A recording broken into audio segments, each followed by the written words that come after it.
আজ বানাবো শাপলার ভেলা ভাজা। এই বর্ষাকালে বাজারে খুব সুন্দর শাপলা পাওয়া যায়, আর সেটা দিয়ে এরকম সুন্দর ভাজা বানালে যেটা ডাল ভাতের সাথে শুধু মুখে বা চা কফির সাথে খেতে কিন্তু দারুণ লাগে। এমনকি গরম গরম খিচুড়ির সাথেও কিন্তু এটা দারুণ লাগে। তো হ্যালো বন্ধুরা, আমি শুভ্রা রান্নাঘরে গরিবর চ্যানেলে আপনাদের স্বাগত জানাই। চলুন তবে রেসিপিটা দেখে নেওয়া যাক।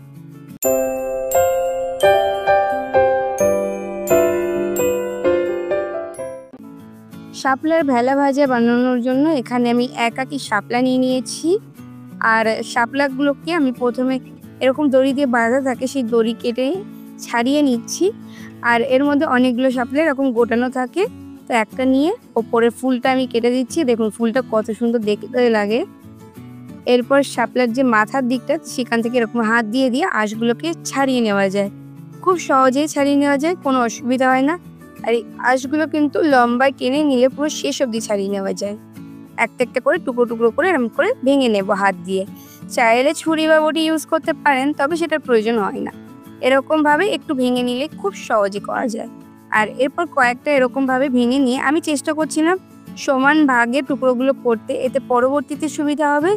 আর এরপর এরকম আঁশটাকে পুরোটা টেনে এরকমভাবে ছাড়িয়ে নিতে পারেন, এতে পুরো শাপলাটাই একবারে ছাড়ানো হয়ে যাবে। তো দেখুন কত সহজে আঁশটা ছাড়ানো হয়ে গেল। আঁশটা তো ফেলে দিতেই হবে, আর শাপলা থেকে আঁশটা ছাড়ানো হয়ে গেছে। হাত দিয়ে টুকরো টুকরো করে ভেঙে নিলে বা ছুরি দিয়ে কেটে নিলেই হয়ে যাবে।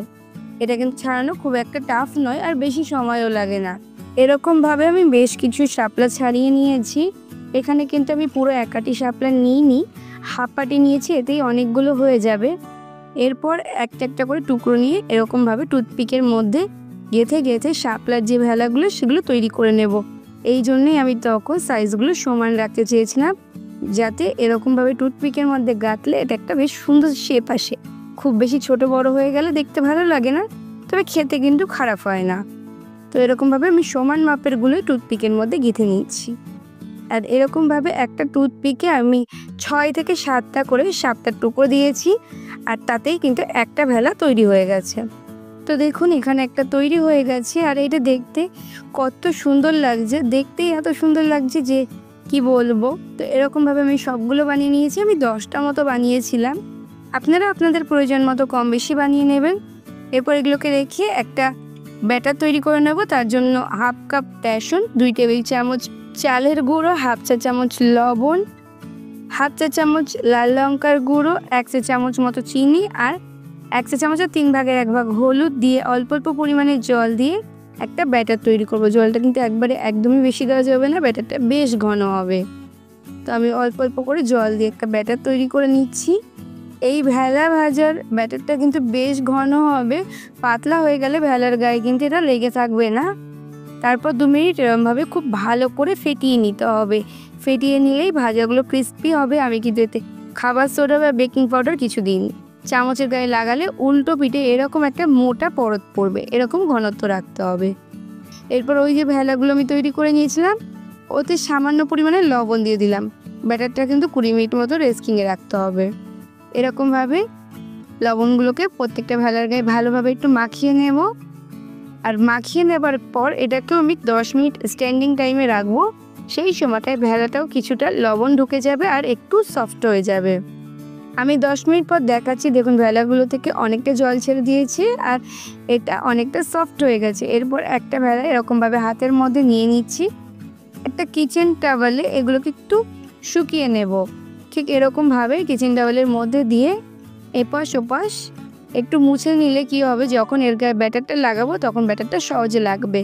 না হলে যেহেতু জলটা ছেড়েছে লবণের জন্য, তাই ব্যাটারটা কিন্তু এর গায়ে খুব একটা লাগতে চাইবে না। তো এরকমভাবে একটু ট্যাপ ট্যাপ করে নেব। এর গায়ে জলটাও টেনে নেবে রুমালে বা কিচেন টাওয়ালে। তারপর এরকমভাবে একটা ভেলা নিয়ে ওই যে ব্যাটারটা তৈরি করেছিলাম, ওই ব্যাটারটা একটু ভালো করে মিশিয়ে নিয়েছি।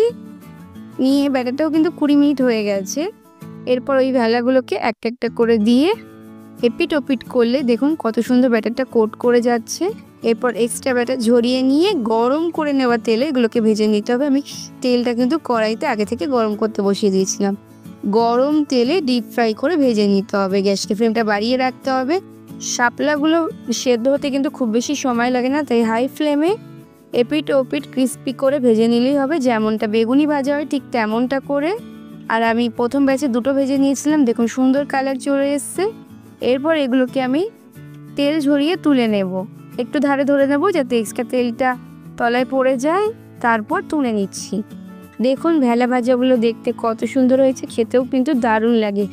কুমড়োর পকোড়া বা কুমড়ি বেগুনি এগুলো তো সাধারণত খেয়েই থাকেন, তবে আমি বলবো অবশ্যই এরকমভাবে একবার শাপলার ভেলা ভাজা বানিয়ে দেখুন, খেতে দারুণ লাগে। আর এই বর্ষাকালের সময়টাতে এই শাপলাটা পাওয়া যায়, সারা বছর যেহেতু পাওয়া যায় না, তো অবশ্যই করে রেসিপিটা ট্রাই করবেন। আর কমেন্টস করে জানাতে কিন্তু একদম ভুলবেন না আপনাদের রেসিপিটা কেমন লাগলো।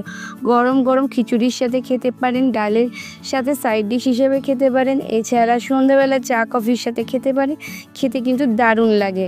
তো আমি একই রকমভাবে আরও একবার ভেজে নিচ্ছি, হাই টু মিডিয়াম ফ্লেমে রেখে ভেজেছি, বেশ সুন্দর গোল্ডেন কালার করে। আর এই ব্যাচে কিন্তু জায়গা ছিল বলে আমি 3টে করে দিয়েছিলাম।